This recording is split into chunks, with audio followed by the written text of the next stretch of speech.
പറഞ്ഞു. ഒരു ദിവസം സ്വർഗത്തിൽ മാലാഖമാർ പാലിച്ചിരിക്കുന്ന സമയത്ത് ദേവസേനയിൽ സാത്താൻ കടന്നു വന്നു.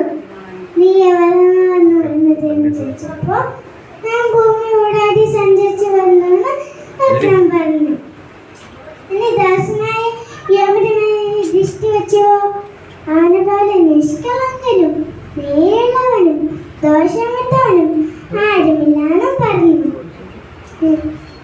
സകല സമ്പത്ത് ഉണ്ടെങ്കിൽ ആർക്കും അദ്ദേഹത്തെ പാലിച്ചിരിക്കാൻ കഴിയാത്ത ക്രിക്കാനായിട്ടാണെന്നുള്ളതെല്ലാം തരുക.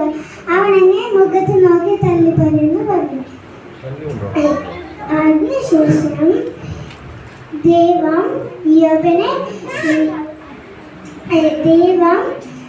സാത്താനെ അവരുടെ സമ്പത്തിനെ കൈവെപ്പാൻ അധികാരം കൊടുത്തു.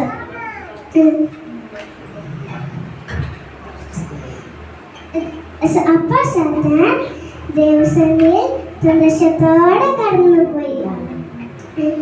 എല്ലാ സമ്പത്തുകളും കന്നുകാലികളെ ഇല്ലാതാക്കി. അതുമല്ലാതെ ദാസന്മാരെയും ദാസന്മാരെയും കുഞ്ഞുങ്ങളെയും ഇല്ലാതാക്കി. എല്ലാം നഷ്ടപ്പെട്ടിട്ടും യോബ് ദൈവത്തെ തള്ളി പറഞ്ഞില്ല.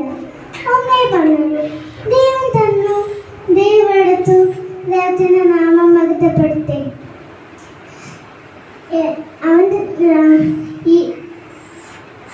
ദൈവം യോബിനെ കഠിന പരീക്ഷണത്തിന് ഏൽപ്പിച്ചു.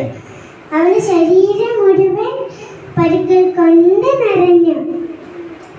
അവന് ഭാര്യ അടുത്ത് വന്നു, ഹേ മനുഷ്യ, ഇനി നിങ്ങൾ ദൈവത്തിന് മറിച്ചു നോക്കുവോ? ദൈവത്തെ തന്നെ പറഞ്ഞ് മറിച്ചു എന്ന് പറഞ്ഞു. അപ്പോൾ യോബ് ദൈവത്തിന് നന്മ കളിക്കാൻ തിന്മ പ്രാപിക്കാൻ മടിയൊന്നുവോ? അവന്റെ കൂട്ടുകാർ കൂടി അവനെ കുറ്റപ്പെടുത്തി. അപ്പോഴും യോബ് ദൈവത്തെ തള്ളി പറഞ്ഞില്ല. തോറ്റുപോയ സാത്താൻ ദേവസേനയിൽ ഓടിച്ചു. എല്ലാ പരീക്ഷണത്തിനും അതിജീവിച്ച യോബിന് നഷ്ടപ്പെട്ടതെല്ലാം ദൈവം ഇരട്ടിയായി കൊടുത്തു. കൂട്ടുകാരെ, സുഖത്തിനും ദുഃഖത്തിനും യോബിന് പാരിശ്രമിക്കാൻ കഴിയട്ടെന്ന് ആശംസിച്ചുകൊണ്ട് ഞാൻ ചെറിയൊരു കഥയിൽ നിന്ന് അവസരം